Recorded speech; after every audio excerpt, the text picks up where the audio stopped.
munaasabad si weyn loo soo agaasimay ayaa lagu qabtay magaalada Muqdisho. munaasabadan oo ahayd qalinjibintii dufcadii 13aad ee dugsiga sare Banaadir Zone waxaana shahaadooyin lagu guddoonsiiyay ilaa 500 oo arday oo isugu jira wiilal iyo gabdho. madasha ayaa waxaa ka soo qayb galay waalidiin, macallimiin, arday, fanaaniin iyo mas'uuliyiin. ugu horreyn waxaa goobta hadal ka jeediyay qaar ka mid ah waalidiinta iyagoo u hambalyeeyay dhammaan ardayda ka qalin bedelatay dugsiga Banaadir Zone kuna dhiirigeliyay ardayda inay ka mira dhaliyaan waxbarashada. waxaa qalin jabinaya ninka la yiraahdo Faad iyo gabadha la yiraahdo Salmo ayaa maanta qalin jabinta tahay. ilaahay waxaan ka baryay kan inuu guul waxaan ku helay Fahad, Faysal iyo Salmo Jawsan. waxaan jecelahay inaan saan oo kale aan ugu istaago insha Allah. inta ugu saacido waxaan ka baryaa ilaahay saacido say u saacideen ajri xasana badan siiyo. waxaana ila marka hore ilmahayga ka ahay ninka la yiraahdo macallin afraxow ayaa ikeenay. waxaan ku baryaa ilaahay inuu ajri xasana habeenkina guriga ugu dhigi jiro ugu imaajiro ajri xasana badan Allah siiyo. waxaan ahay waalid ilmo u dhigtaan Banaadir Zone mar labaadna macallin ka ahay.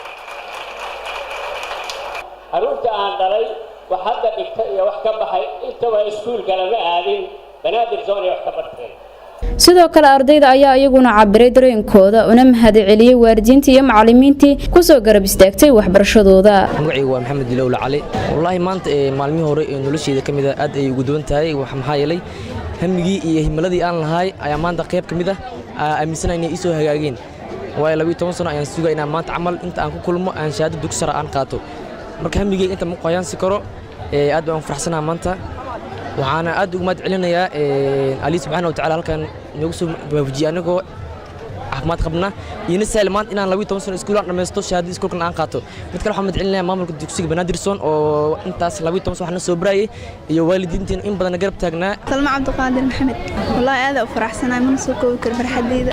waayo muddo badan heerka ay dadaalkii aan soo waday ayaa maanta halkan ka taaganahay.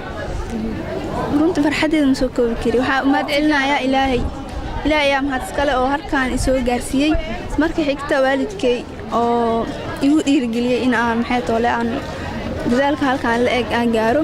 markii dambana markii xigtana waxaa leeyahay walaalahay iyo eedaday ayaan aad u simaad si gaar waxaan ugu mahad celinayaa aabahay Alla naxariisto ma noolo oo dhintay asaa ayuu soo garab qabtay si aad iyo aad u weyn.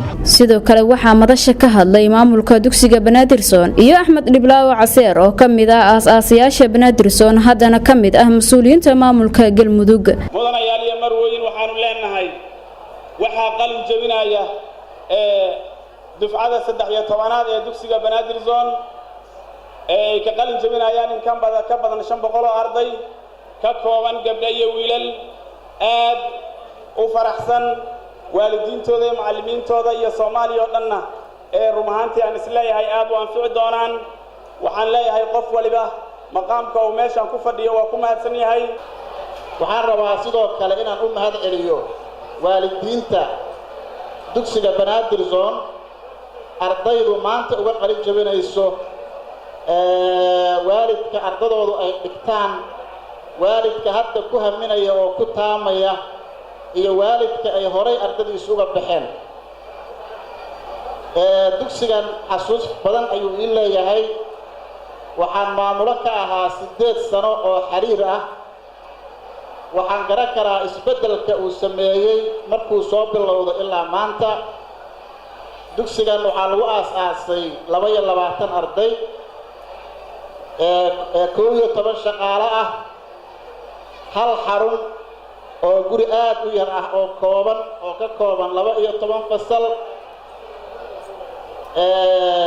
xilliga oo hadda la joogo waxaan ka ahaa maamulo oo keli ah, laakiin maanta waxaan ka ahaa waalid ayaan ka mid ah oo 3 caruur ah oo ii dhalatay markii Banaadir Zone la furay kadib ayaa maanta dhigata oo mid ka mid ah uu marayo fasalka 8aad uu hadda sanadkan dhameeyay. farxad weyn ay marka ii tahay waalidiintana qayb ayaan ka ahay. waxaan rabaa inaan u mahad celiyo macallimiinta dugsiga Banaadir Zone oo runtii shaqo weyn oo aan la hilmaami karin soo qabtay.